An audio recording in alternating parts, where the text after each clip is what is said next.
기존 화장품보다 100배의 효과가 있는 획기적인 천연 화장품 제조 기술이 개발됐습니다.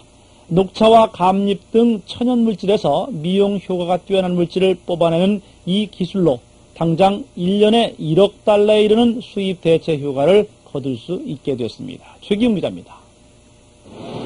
녹차와 감잎, 감초 뽕나무 잎 등 천연 식물 자원은 노화를 방지하고 미백 효과가 뛰어나지만 화장품 성분의 정제가 불가능했습니다. 한국원자력연구소와 한 벤처기업은 이런 문제점을 방사선으로 해결했습니다. 즉 천연 자원에서 추출한 천연 화합물에 방사선을 쏘여 화합물의 구조를 변화시킴으로써 가장 큰 걸림돌이던 불필요한 색소와 불순물, 냄새 등을 제거하는 데 성공했습니다. 효과를 상승시킬 수 있는 그런 효과도 있으면서도 고순도로 아주 정제해서 거의 100% 고순도로 정제할 수 있는 그런 기술이 이제 첩증입니다.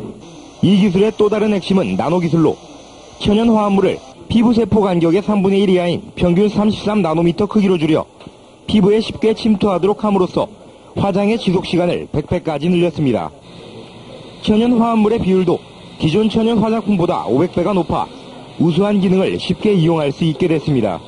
인공 화합물이 아닌 천연 화합물이 점점 더 활성화되는 이런 추세에 있습니다. 그래서 저희들은 지금 현재 우리가 이런 기술을 특허 출연해가지고 지금 이번 신기술 개발을 통해 연간 수십조 원에 달하는 천연 화합물 시장에서 우리나라도 유리한 위치를 선점할 수 있게 됐습니다. 해마다 연구기관에서 많은 연구 개발물들이 쏟아져 나오지만 실제 상품화까지 연결되는 경우는 그리 많지 않은 게 현실입니다. 대덕밸리 종합연구개발 특구 추진을 계기로 연구 성과를 산업체로 이전하는 새로운 시도가 주목받고 있습니다. 보도에 최경 기자입니다. 녹차 성분을 기존 제품보다 수십 배의 농도로 함유한 천연 화장품입니다. 단순한 화장품으로 보이지만 방사성 동위원소에서 나오는 에너지로 유효 성분을 추출하는 기술과 천연 소재를 원자 단위에서 다루는 나노기술 등 첨단 기술이 사용됐습니다.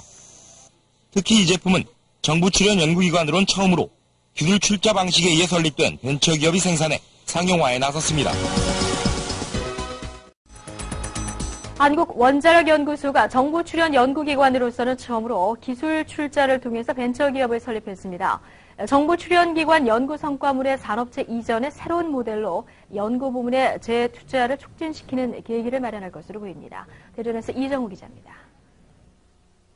이번에 설립된 벤처기업은 금전 등 실물 자산에 의하지 않고 특허와 실용신안 등 기술 출자를 통해 추진돼 향후 출연연구기관 벤처 창업에 새로운 모델을 제시하고 있습니다.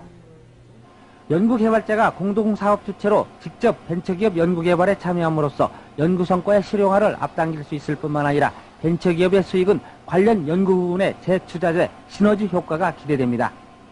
우선 방사선 이용 기술과 생명공학 기술, 나노기술 등 최첨단 기술을 이용한 화장품과 기능성 식품을 시작으로 항암과 간 기능 개선, 발모제 등 다양한 기능성 식품과 의약품을 시판한다는 계획입니다. 연구원 벤처가 실패한 요인을 이제 탈피해서 연구소는 기술만 개발하고 영업이라든지 경영은 회사가 맡아서 전문 경영하는 그런 시스템으로 나갈 예정입니다. 정부 출연 연구기관에서 첫 시도된 벤처 창업은 급성장하고 있는 기능성 식품과 의약품 시장 진출을 통해 재정 확충과 연구 첨단 기술의 상용화에도 활력을 불어넣을 것으로 전망됩니다. YTN 이정우입니다.